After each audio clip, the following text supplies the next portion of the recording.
From a very young age, I've been obsessed with the Pokémon franchise. Plushies, cards, anime, and the games.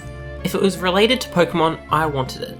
Even as an adult, I keep up with Pokémon releases to this day, watching each Nintendo reveal show with bated breath. For many gamers, however, there is a major problem with the Pokémon games. They're simply too easy. As an adult, these titles require little concentration and unfortunately lose their sense of replayability once you have become the champion and caught them all. But what if I told you there was a way to make Pokémon games extremely difficult? Something that took patience, where a single lapse in concentration could mean losing hours of work. Welcome to the niche world of Pokémon shiny hunting. When I was a teenager playing Pokémon X and Y for the first time, I came across a Quagsire hiding in the deep mud of the Laverne Nature Trail. However, unlike the rest of the species who are completely blue, this one was a beautiful shade of pink and sparkled when I first encountered it. Not knowing any better, I caught it, oblivious to the world that I had just been launched into. You see, there is actually a 1 in 4,098 chance that each time you encounter a Pokémon, it'll be a different colour, and play a special sparkling animation when it launches into battle. For most, this may be just a cool little coincidence that happens every now and again, but for shiny hunters, this is the most exciting thing that you can do in a Pokémon game. Today, we're diving into 3 of the most common ways Pokémon players can shiny hunt, how you can do it yourself, and analysing if these brutally difficult methods are actually worth the time investment. The most common and difficult method to shiny hunting is what's called resets. In preparation for this video, I reset for a shiny starter in Pokemon Brilliant Diamond, which took me a very lucky 169 resets. Resets can be done on any Pokemon that you receive as a gift, through a cutscene, or otherwise have a guaranteed chance at encountering. To do this, simply play the game normally until you're about to enter the cutscene where you meet your first Pokemon. Then, save, turn off battle animations, and set the text speed to fast. Then, enter the cutscene, mash the A button, and choose the starter you want. Once the starter comes out of the Pokeball, check if it's shiny, and if it's not, simply close the game and load it up again. Congratulations, you've just spent around 2 minutes on your first reset. I mentioned this was supposed to make Pokemon games brutally difficult, and that a lapse of concentration could result in hours of work going to waste.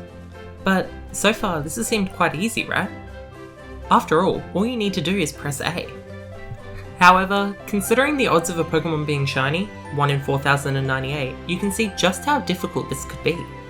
Assuming one reset takes around 2 minutes, it would take, on average, 137 in-game hours for a Pokemon to be shiny.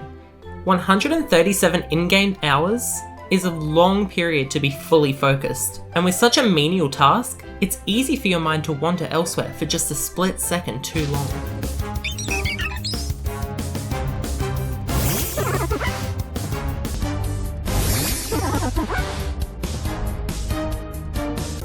If you want something a little more engaging, there are other methods of shiny hunting that also happen to increase your odds. Known as chain hunting, many Pokemon games, starting in Generation 4 and reappearing from Generation 6, have a system which allows you to encounter the same Pokemon consecutively, with each subsequent encounter having greater odds of being either a shiny Pokemon or Pokemon with rare stats or abilities. In Pokemon Brilliant Diamond, you can use the Poke Radar to begin a chain. Once you start a chain, patches of grass around you will begin to shake. To begin, you select a shaking patch of grass and either faint or catch the Pokemon inside. Then, when the battle is over, a new set of grass patches will begin to shake. There are very specific rules that determine which patch of grass you should choose to avoid encountering a different species of Pokemon and thus breaking your chain. While there is some discourse around which of these rules are 100% true, and it differs from title to title, the general rules are as follows. 1.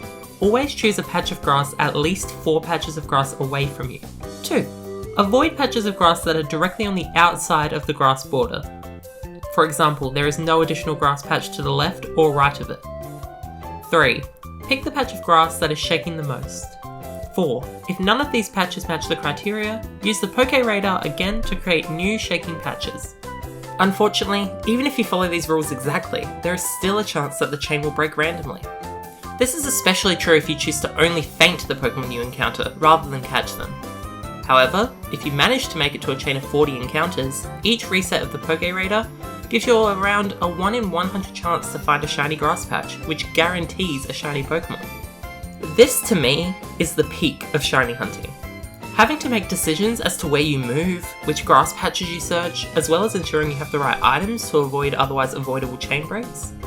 I also find this method to be substantially more fun, as it creates a situation where you need to be actively engaged at all times, rewarded with better odds and thus more shiny Pokemon.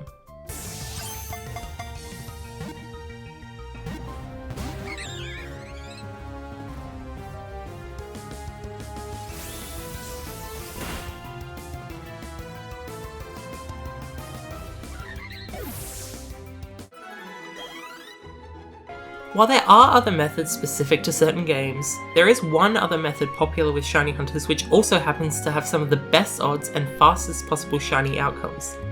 Named after Junichi Masuda, an influential developer of the Pokemon games, the Masuda method is initially difficult to set up, but very rewarding. To encourage people to trade Pokemon with people from around the world, a very unique interaction was created for instances of Pokemon from different regions breeding together. For those unaware, all modern Pokemon games involve a Pokemon nursery, where you can leave 2 Pokemon in the same egg group, which is essentially a list of compatible Pokemon, who, after a while, will make an egg appear. Hatch the egg by walking around with it in your party, and a Pokemon of the same species as the mother will appear. However, if you breed 2 Pokemon from different regions, the resulting Pokemon has a roughly 1 in 682 chance to be shiny. With this method in mind, all you have to do is put 2 Pokemon in the nursery, one of which being from a different region, and then bike back and forth, picking up the eggs as they appear. This is made even faster by putting a Pokemon with the Flame Body ability in your party, which decreases the time it takes eggs to hatch by a significant amount. While again, this method isn't exactly the most engaging, it is the easiest.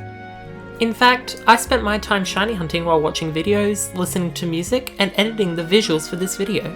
So if shiny hunting feels like a big commitment, perhaps try your luck with the Masuda method while going about your day. So we know how to shiny hunt, but is it really worth it?